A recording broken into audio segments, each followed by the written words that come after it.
Hello everyone and welcome back to Whiskey Wednesday. Today is something a bit unusual. It's not something I have a full-size bottle of. I'll just decant the rest of that sample because there's a little bit left over.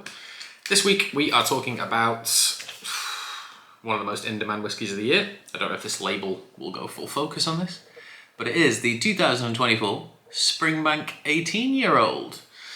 This was kindly donated to me by a customer and a friend. He's called Gabriel. We were talking about Springbank 18 and he kindly gave me a sample. He did not have to, but thank you so much, Gabriel, because in this situation, being able to review something like this is particularly important. Now, I have never particularly chased down samples of Springbank because they're normally quite good, and it's just a case of being very difficult to source. RRP on this bottle I think it was about 110 pounds, and they're trading for about 180 to 200. So not good in the grand scheme of just being able to buy it. You're gonna have to pay a lot more. But the key thing with the 2024 release was that it's all bourbon cask matured, which is quite interesting because I think as a range, excuse me, that sandwich is repeating on me, Springbank, their range is always obviously very sought after, but I feel like the 18 is typically left behind a little bit. I've tried a few samples of the 18s and different vintages, and they've never been my favorite. I think my favorite is the 10. If I could buy a bottle of Springbank 10 4 times a year and drink it, I would, but you can't. But the 10, the 15, 21s, 25s, 30s, they're always the most sought after. And I feel 18 always tops down in there. And it's normally sherry influenced or port, sometimes rum. There is always bourbon in it. But here, we'll just get rid of that little lid. We have a 100% bourbon cask maturation, which does excite me quite a bit because bourbon cask maturation is still and probably always will be my favorite type of maturation. But let's smell, let's taste, let's talk. That is a remarkably fresh nose. Huge hits of like lime zest or like a lime cheesecake sort of smell.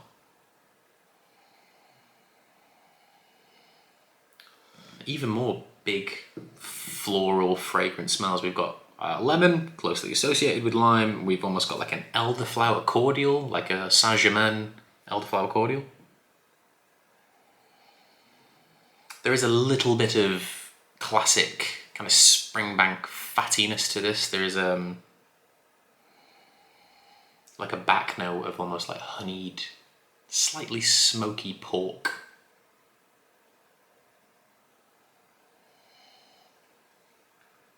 For some reason, I always associate lime zest with white chocolate. So I don't know if this is just my own brain picking this out, but there's a little bit of white chocolate in there too. And something a little bit nutty. Whether that be like almond, like sugared almonds, or like macadamia nuts.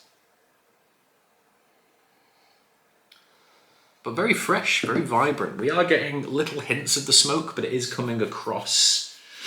This is particularly niche, but the smokiness and the more industrial side of Springbank in this particular release is coming across as like, I was obsessed very briefly, and I stopped eating it because it was very bad for my health, with frying mortadella in a pan and then drizzling it with hot honey.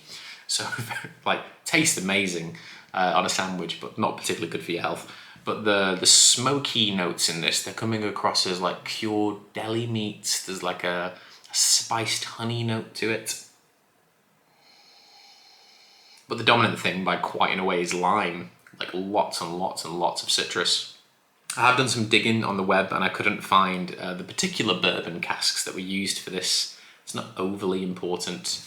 They will typically provide you with somewhat of a similar flavour anyway, but I was just intrigued to know if they'd sourced out particular casks, but sadly not. But yeah, super fragrant, like really, really fresh. You'd honestly be hard pressed to pick up the smoke in it. And even at 46%, it is very subtle. But anyway, let's taste it and see what's going on.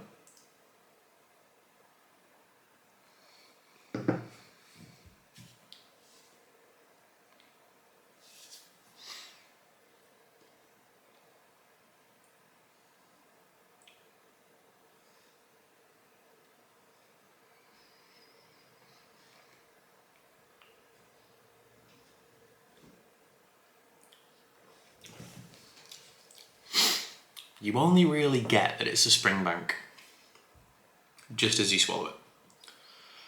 That's when you're getting that nutty, dry smoke that is associated with older Springbanks. The tropical fruit notes that are always in older Springbanks, no matter what the barrel they've been in. Like the finish on this is pineapple and more lime. And then you get this drying nuttiness and a slight kind of tang of an industrial quality. Very reminiscent of like classic Ben Nevis and like those more robust, intense styles of Springbank, like the local barley releases. The palate is really subtle. It doesn't shout one particular thing. We have that kind of lime, cleanliness, zesty, fragrant thing. And there's almost a rum-like quality to it. I know this is a really unusual thing to say, but it almost has the quality, and this is the biggest juxtaposition in spirits in the world. It has almost the quality of an aged white rum.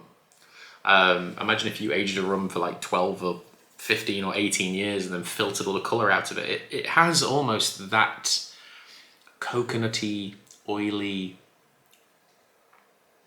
freshness to it. And then you get that little whiff of barbecuey, nutty, slightly industrial smoke at the end.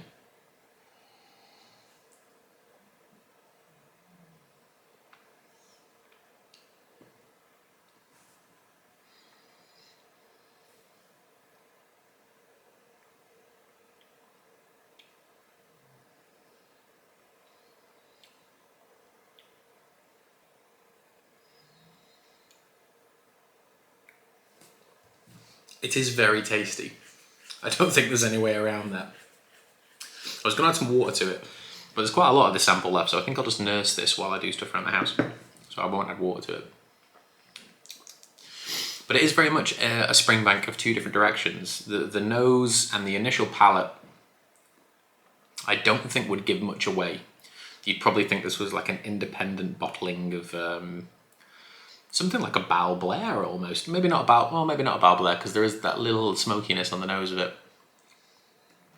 Maybe something like you want to get indie Benromach anymore, but perhaps like an offshoot of a Benromach, something a bit experimental, something a bit unusual. And then it's only, even as I'm talking to you now, you're getting this reflux of heavier, more industrial kind of smoke. I think it's a really nice whiskey. If you are paying over the odds for it,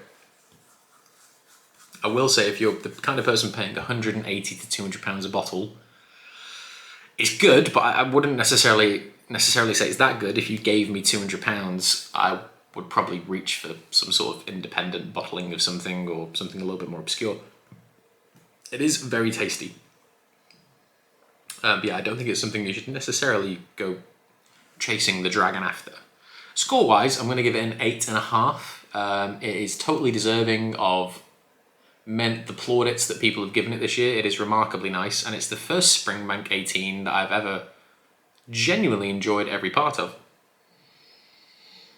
But even at auction prices, I think I'd still rather buy a 10 for like 70 quid or something. I just think the 10 maybe does a little bit more. But it's always personal, isn't it? But thank you all for watching. That was the Springbank 18 2024 video, and I will see you all next week. Cheers.